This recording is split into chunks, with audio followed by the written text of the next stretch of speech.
Number 1 idiot block, number 2 idiot box.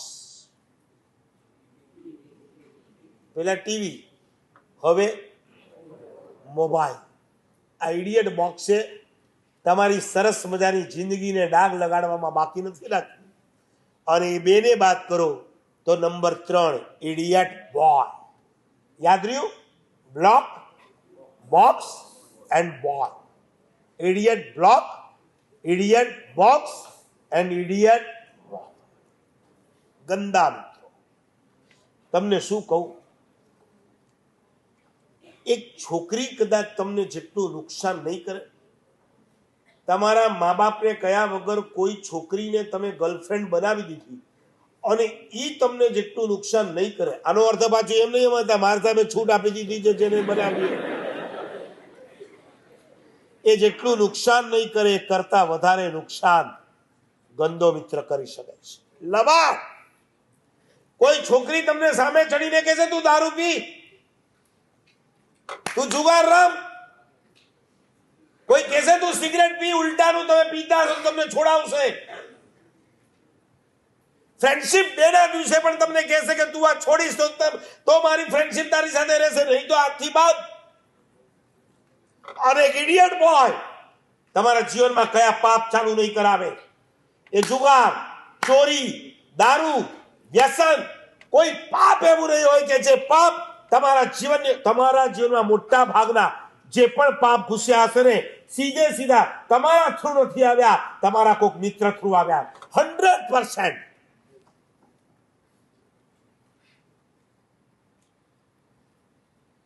પેલા તમને હોટલમાં લઈ જશે, પછી કઈ પી એમાં કઈ વાંધો નહીં. હવે પીધા પછી કઈક આવે છે ને કે એનાથી સ્મેલ ના આવે. શું આવે છે? હે, જે પીતા હશે ને ખબર હશે.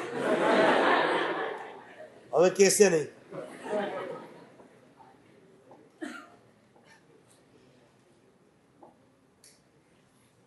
કયું પાપ નથી કે જે આપણા જીવનમાં ના આવી શકે? તમને ખબર છે સુનિલ દત્તનો છોકરો કોણ? સંજય દત્ત. જેલમાં જઈ આવ્યો. થોડા વર્ષો પહેલા એ જેલમાં હતો. એ જ્યારે જેલમાં હતો પુના યરવડામાં, ત્યારે હું યરવડા જેલની અંદર પ્રવચન આપવા ગયો. એ પણ જેલમાં, હું પણ જેલમાં.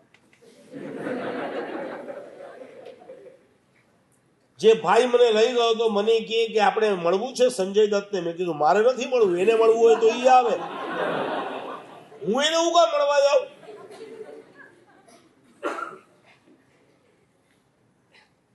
સંજય દત્ત જ્યારે જેલમાં હતો, કેસ ચાલતો હતો, એનો જજ હતો કોડે, હાઈકોર્ટનો જજ. એ જજે એક બહુ સરસ વાત કરી હતી, સંજય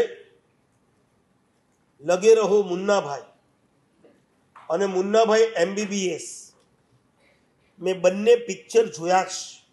આવું જજ સાહેબ કોડે સાહેબે કીધું कि मैंने आपकी दोनों पिक्चर देखी है, जबरदस्त acting.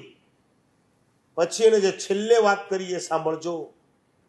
You are best actor, you are best actor, but you are in bad company.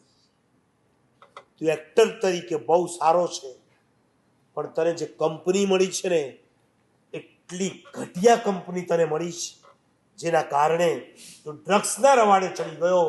તમને નહીં ખબર હોય, એના ડ્રગ્સના રવાડે ચડી જવાના કારણે એની માં કોણ હતી? નરગીસ. એની તબિયત એવી બગડી કે આ છોકરાની ચિંતામાં ને ચિંતામાં નરગીસ ખતમ થઈ ગઈ. એને કેન્સર થયું, મરીને તો પરલોકમાં ચાલી ગઈ. આણે કેરેક્ટર પણ ગુમાવ્યું, આણે કેરિયર પણ ગુમાવ્યું. ફરીથી કહું છું, એક છોકરીની કંપની તમને કદાચ જેટલું નુકસાન નહીં કરે એ કરતા કોઈ ઘટિયા છોકરા સાથેની દોસ્તી કરશો, શું પાપ નહીં કરાવે? You can't B.